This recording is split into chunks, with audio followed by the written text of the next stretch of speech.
La COP21, la conférence 2015 sur les changements climatiques, aura lieu dans 2 jours à Paris. 138 dirigeants de la planète sont invités. 18 ans après la conférence de Kyoto, cette nouvelle rencontre devrait permettre d'obtenir un engagement contraignant sur la réduction des émissions dans le monde. Cependant, décrocher un accord de la part de l'ensemble des nations impliquées n'est pas chose facile, même si l'avenir de la planète et de ses habitants est en jeu. L'année 2015 devrait connaître les températures les plus hautes jamais enregistrées. Il s'agit d'ailleurs d'un des éléments essentiels du rapport rendu public mercredi par l'Agence météorologique des Nations Unies. Cette dernière met en garde contre l'inaction face au changement climatique. En effet, les températures pourraient monter de 6 degrés Celsius, voire plus. Réunis à Paris pour la COP 21, les pays participants tenteront de décrocher un accord visant à maintenir le réchauffement climatique à 2 degrés Celsius. Dans cet accord, il y aura tous les éléments importants relatifs aux questions majeures dont nous discutons en ce moment.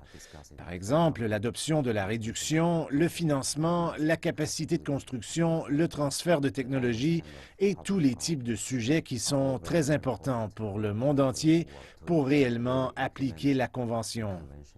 Le but de la conférence est d'atteindre un accord juridiquement contraignant et de fixer les objectifs visant à réduire les émissions de gaz à effet de serre. D'ailleurs, les Nations Unies ont le soutien de l'Union européenne. L'Union européenne se battra pour un mécanisme très ambitieux. En effet, lorsqu'on doit parvenir à un accord qui regroupe 196 parties, la façon la plus facile de s'en sortir est que cet accord soit minimaliste, car c'est plus facile pour obtenir un consensus. Avant le début de la conférence de Paris, tous les pays ont été invités à faire connaître leurs propres objectifs. La Chine s'est engagée à réduire ses émissions carbone par unité de PIB de 60 à 65% à l'horizon 2030 sur la base de 2005. Beijing a également promis d'accroître d'environ 20% la consommation des énergies non fossiles également à l'horizon 2030. Le président des États-Unis, Barack Obama, fait connaître un projet ambitieux.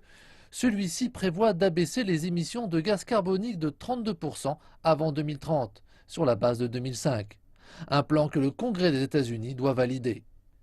Il y a 18 ans, Washington signait un protocole d'accord permettant la réduction des émissions de gaz à effet de serre, un plan que le Sénat américain avait par la suite refusé de ratifier.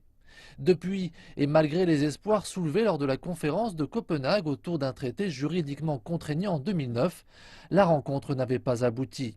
Dans l'impasse, les négociations avaient alors accouché de l'accord de Copenhague non contraignant juridiquement.